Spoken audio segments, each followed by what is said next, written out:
Hannah's hog.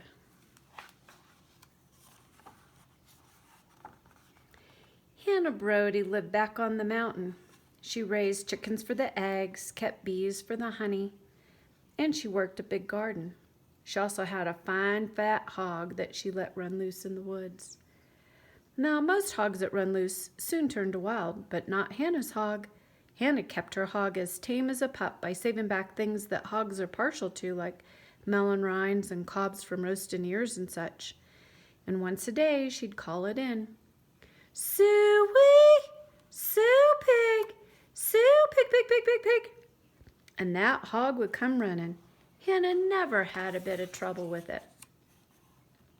As a matter of fact, about the only kind of trouble Hannah did have was the human kind. His name was Kenny Jackson, and he lived about 2 miles away on the other side of the woods. The trouble was that Hannah kept coming up short on chickens, and although she hadn't caught him at it, Hannah was powerful certain that Kenny Jackson was doing it. But every time Hannah asked him about it, he just looked uncomfortable and tried to put the blame on a fox or a chicken hawk or something. Hannah didn't believe it. The last straw came one afternoon when Hannah went out as usual to call her hog. Suey, Sue Pig, Sue Pig, Pig, Pig, Pig, Pig.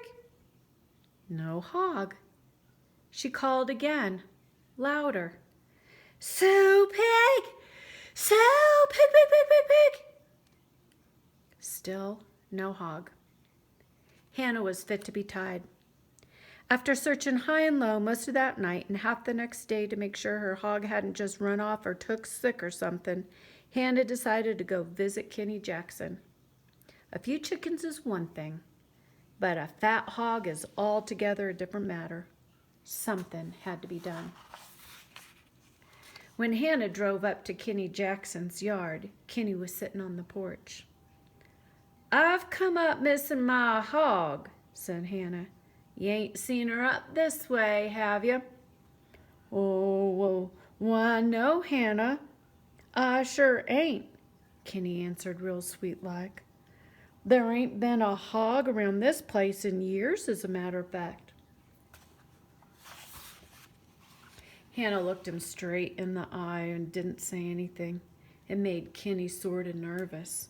So he kept on talking. But if you're missing your hog, maybe that fella that was here last week was right after all. Right about what? Asked Hannah. Well, I didn't believe it at the time, said Kenny. But that fella told me he saw a sign of a bear back yonder in the woods. Maybe he was right. Maybe a bear took your hog. I'd be real careful if I was you. Hannah knew that a bear hadn't been seen in that county for more than 50 years, so she found Kenny's tale a bit hard to swallow. But not knowing what else to do just then, she started up the truck, thanked Kenny kindly for the warning, and headed for home.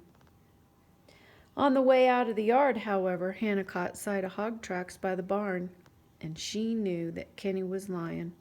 That devil, Hannah said to herself. Then she went on home to think things over. She spent the rest of the day in her garden, fuming about her hog and cussing Kenny Jackson. By evening, she had herself a plan. When it got dark, she took a piece of broken rake and a bit of rope and snuck on over to Kenny's place. Quiet as she could be, she slipped up into the yard where she could see the house. She sat down behind a rhododendron bush and waited.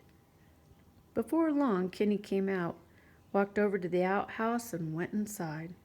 It was just what Hannah was waiting for. Quiet, quiet, quiet. Hannah crept up, starting making growling noises in the back of her throat.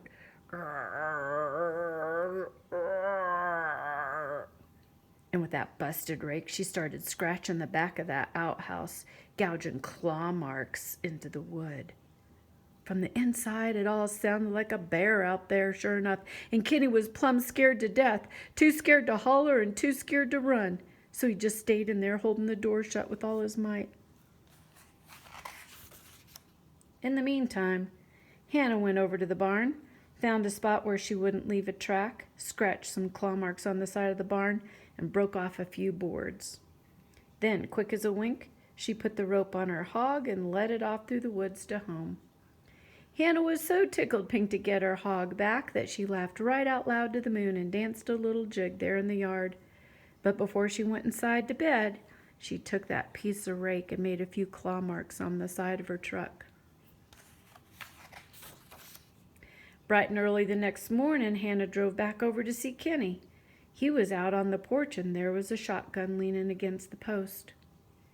"I come to thank you for warning me about that bear," said Hannah.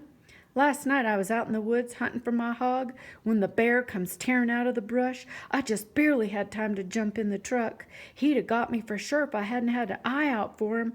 That fellow you was talking with was right after all, just like you said." Kenny came down into the yard and ran his finger across the marks on Hannah's truck. "I had the same trouble over this way," said Kenny. "That bear had me holed up most of the night. I thought I was a goner. Busted up my barn, too. Looking for something to eat, I reckon." My, said Hannah. "Looks like we're both lucky to be alive." "Right you are about that," said Kenny. From that day on, Hannah stopped coming up short on chickens. She guessed it was because Kenny was too scared to go into the woods. And Hannah was right. Truth is, he didn't even go to the outhouse without taking the shotgun. And as for the hog, all Hannah had to do was to call, "Suey, Sue Pig, Sue Pig, Pig, Pig, Pig, Pig." And that hog would come running every time. The end.